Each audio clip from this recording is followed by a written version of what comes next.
Hello, Culver City. Welcome to Conversations with Freddy.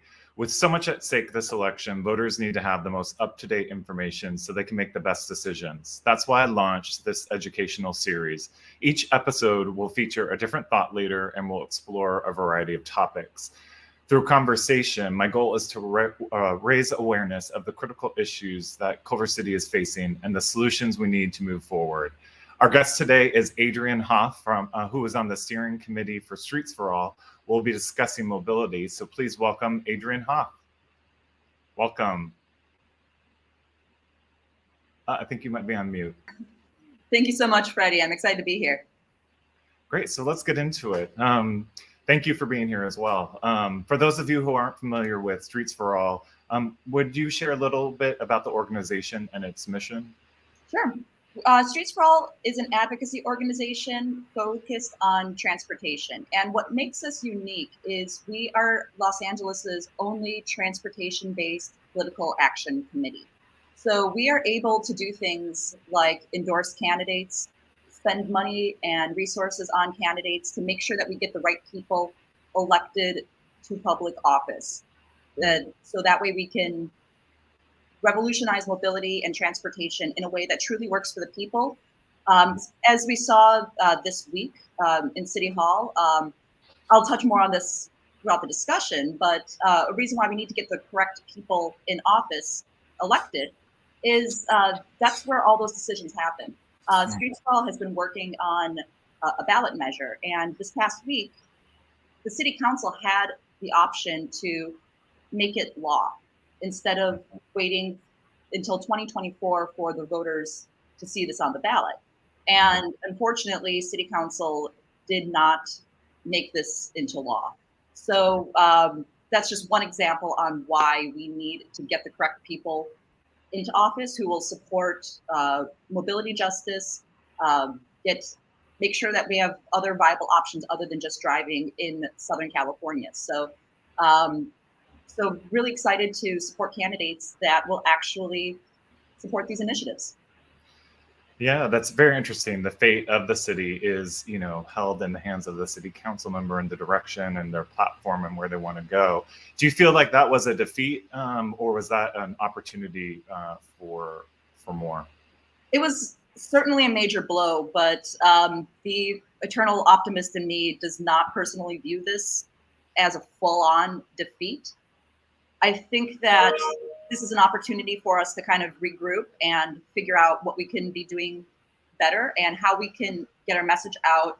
So that way in 2024, when voters see this on the ballot, they know exactly what's at stake and why they should be supporting the Healthy Streets initiative. We already proved that Angelinos want this. Over 100,000 people signed our petition to get this on the ballot. So it's rather tragic that voters have to wait another 2 years in order to have the opportunity to see this become law. This should have just become law this past week if City Council did the right thing. But it's getting the conversation going. It's moving the needle in the right direction. As small as that is, it's still progress. Absolutely. As with all these issues, even, the movement continues on and the work continues until we get to where we want to be going. I know you have a passion for mobility. What got you involved with Streets for All, and why do you personally care about mobility issues? Yeah, I've been an activist in this area for quite some time. The very first time I did a campaign to try to improve transit, I was actually in high school. I lived in suburban Milwaukee, and for a sociology project, I was trying to advocate Milwaukee County Transit to expand bus service to our community. It unfortunately did not work, but it just kind of kept that going. And throughout most of my life, I had adult life anyway, I've either been car light or car free. In college, I was taking transit throughout Milwaukee, where I went to college. When I moved to Southern California, I didn't even know how car-centric it was. I mean, I should have known that, but I didn't. And so I just had this idea of taking the subway everywhere. And so as I was getting to know people, they were like, what are you doing? Nobody takes transit in Los Angeles. But people did. People do take transit in Los Angeles, and they do walk, and they do take bikes. But it really sucks that our built environment doesn't support those people. And it really sucks because most of the people that rely on other modes of transportation are the most vulnerable ones in our city, the people that we have to be supporting the most. And we aren't doing that. So as a transit user and a cyclist in the city, and I was seeing how poorly our city was designed for these modes of transportation, I started becoming much more vocal about it. I started a blog in 2013 when I first got rid of my car, where I just tried to highlight the joys of moving around Southern California without having a car. You're able to interact with your community in a completely different way, and it brought me so much joy that I never had when I was stuck inside of a vehicle. Regrettably, I finally caved and got a car about a year ago, but I still remain car light. Whatever the best mode of transportation is for whatever trip I'm taking is what I will take. I probably use my car once a week, and spend most of the time walking or biking for local stuff. And like I mentioned, it just wasn't really working. I didn't feel safe. I wasn't getting to my destinations on time. So I got involved with my neighborhood council back in 2018 or 2019, and was really pushing to have like a multimodal community. I'm based in the Koreatown neighborhood in Los Angeles, which is one of the most transit accessible and walkable neighborhoods in the city. But it's also one of the most dangerous. The majority of Koreatown is on the high injury network. And so it was just a goal of mine to try to change that. I resigned from the neighborhood council earlier this year. Proud of some of the changes that I was able to do in our community.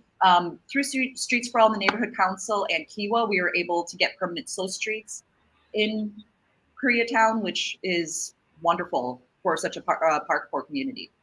So this is a very important issue for me. I believe that if we focus on a multimodal community in Culver City, Los Angeles, any community, we really do so much to strengthen and lift up the individuals within the community and make everyone a stronger individual. Well, you touched on a lot of great points. One of them was about infrastructure. Do you mind explaining what are complete streets and why are safe and complete streets important? Yeah, so a complete street is a street that's designed for everybody. It's complete. It isn't just simply a corridor for cars to use. It's a street where pedestrians can feel safe with the proper infrastructure, protected bike lanes, pedestrian leading intervals, which is the signal timer that lets pedestrians start crossing before the light turns green for cars. That makes things so much safer for pedestrians as well too. But with complete streets, there are a lot less injuries for people outside of cars, and for everybody, for people who drive as well too. But they do so much to strengthen neighborhoods and communities. It's good for business. When people are walking and taking multimodal modes of transportation, they are much more likely to notice businesses and just make impromptu stops. There is kind of a misnomer that you take away parking, you're going to take away business. And that's not the case. Time and time again, when there are these complete streets changes, we see businesses thrive from the community actually being more invested and patronizing those businesses more. Definitely. Yeah, that's a really important part. As we're talking about that, Culver City actually has its, a complete streets project named Move Culver City. I expect it to become a model for other cities. What's your assessment of this project? I think Move Culver City is really great, and it's so exciting to see because we don't see nearly enough streets in Southern California that are designed that way. I love that Move Culver City has some outdoor dining options. I love how on the weekends there's streets that are completely closed off to cars, so that way the streets are reclaimed to the people, where you can dine and just move about and enjoy your neighborhood that way. It also speeds up transit service and makes it safer to bike. I love that Move Culver City has 24/7 bus lanes. I mean, that's not something that we really see in Los Angeles. So I applaud Culver City for being that model to Los Angeles and to other major cities to commit full time to having those bus lanes, which can be like very, very instrumental in speeding up service. And there's safe. It adds safety for cyclists and other modes of transportation as well too. I love the protected bike lanes that are part of that. The major thing I would say that would probably need improvement is the signal timing with Move Culver City. And that's something that shouldn't need like a huge overhaul. Probably just some traffic engineers assessing the situation. I'm a little biased, much more inclined to accommodate the people outside of cars than those inside of cars. So even the signal timing probably isn't that huge of an issue in my humble opinion. Great. Yeah. You touched on 2 points that I think are really important. Part of this is complete streets help reduce traffic. It helps reduce greenhouse gas emission, and it creates more safety. But transportation still remains the largest source of greenhouse gas emissions, and more cars, even electric cars, means more traffic. So what are some of the best ways to reduce pollution and congestion? The best way to reduce pollution and congestion is to get more cars off the road. And I'm really happy that you pointed out that even electric cars are still causing these problems. It really frustrates me when I hear people talk about electric cars being a panacea to the problem. And no, there's still pollution that's caused by electric vehicles, from the rubber on the roads to just being in traffic and causing that congestion. They aren't the quick fix. You can remove all the electric vehicles from the road and put those people on buses, and it will end up being way more environmentally friendly. So I'm not necessarily telling everybody get rid of your car, never drive again. Obviously, if I've gotten one within the last year, but find ways to just drive less. Do you really need to get in your car to go down the road to 7-Eleven? Probably not. That's a trip that can be taken by bike, walking. And I kind of touched earlier on just the joy that it brings people to be able to bike and walk around. So taking fewer trips will generally mean happier, healthier people, in addition to all the climate change and traffic congestion benefits from driving less. Yeah, I personally, whenever I my bike, it just reminds me of being a kid, and it brings me back so much joy, in addition to all the other benefits of cycling. You kind of anticipated my next question was about, critics of the mobility movement say that we're suggesting that everyone will only be able to walk or scoot or cycle. And as you mentioned, that's simply not the case. Are there any other misconceptions that people have about, what street sprawl or what the mobility movement's trying to do? Yeah, and that's certainly the major one.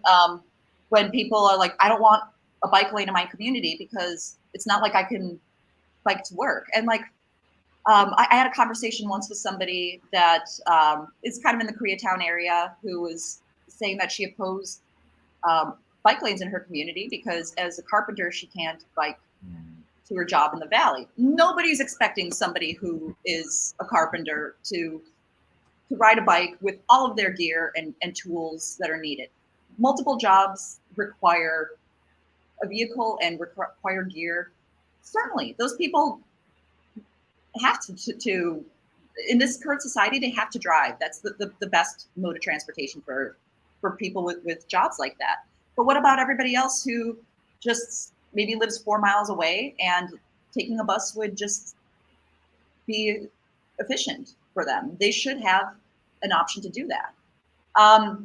Another common misconception, one I touched on earlier, is if you remove parking, you're going to hurt businesses and it's just going to cause the entire community to unravel. Definitely not the case. You see time and again when parking is removed to add a mobility lane or maybe something like outdoor dining, the world continues to move on. The businesses will actually thrive more when people are able to just roll up or walk up. I mean, 1 or 2 parking spaces isn't going to upend a community. Yeah, I love it's really about, Southern California, LA, Culver City is such a car culture. So what I'm hearing is just it's really changing your relationships and the community's relationships to how they move around. And it's always been like the default. So now really opening up to having a variety of options. I live 4 miles from where I work. And so I think also getting businesses involved with it too. So I'm on a hybrid schedule. So 2 days a week, it's getting me off the road. And after, some businesses can actually stagger their work start time. So to change it up, because if we just reduce it about 5 or 10% of people off the road, I mean, that's going to have a significant impact. Definitely. Going back to safety, the Vision Zero is a strategy to eliminate all traffic fatalities and severe injuries while increasing safe, healthy, equitable mobility for all. Do you support Vision Zero? If so, what are the benefits and why should it be a priority? And what are some of the changes you've seen or like to see that successfully advance Vision Zero goals?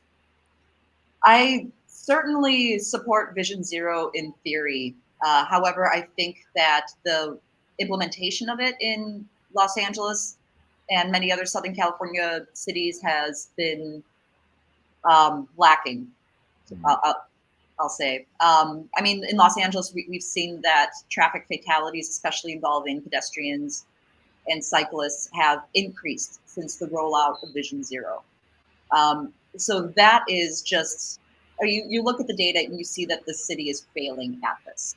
I think Culver City has done a better job at addressing Vision Zero. I mean, Move Culver City is just one version of a remedy for reducing traffic fatalities. Doing those kinds of treatments on streets will make them safer and reduce injuries.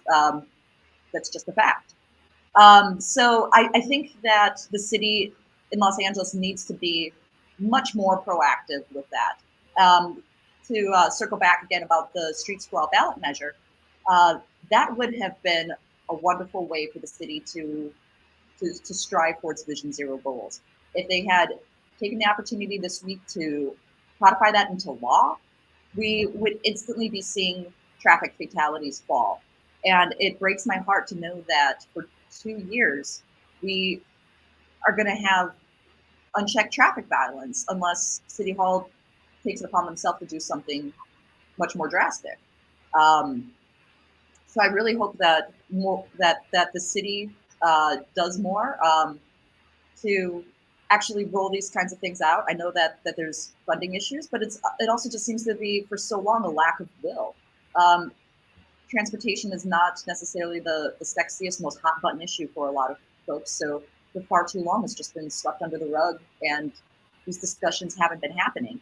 One of the takeaways that made me feel hopeful and not view this as a total defeat was the acknowledgement from Los Angeles City Council this past week that they have not done a good job of implementing the mobility plan, thus reducing Vision Zero, or thus supporting Vision Zero. So I'm glad that this conversation is happening much more, and that hopefully this is going to lead to more action from our elected leaders and fewer injuries and fatalities on the streets. Well, Adriane, thank you so much for all the work you're doing. Thank you for your time today, sharing your experiences and your expertise. Really appreciate it. And that concludes our conversation today. This will be streaming or will be posted on my social media accounts for anyone who's going to see it. If you'd like to get involved with the campaign, please go to freddypuza.com. We need volunteers. You can get a yard sign. And stay tuned for the next Conversations with Freddy. Have a good rest of your afternoon, everyone. Thanks, Freddy. Thank you.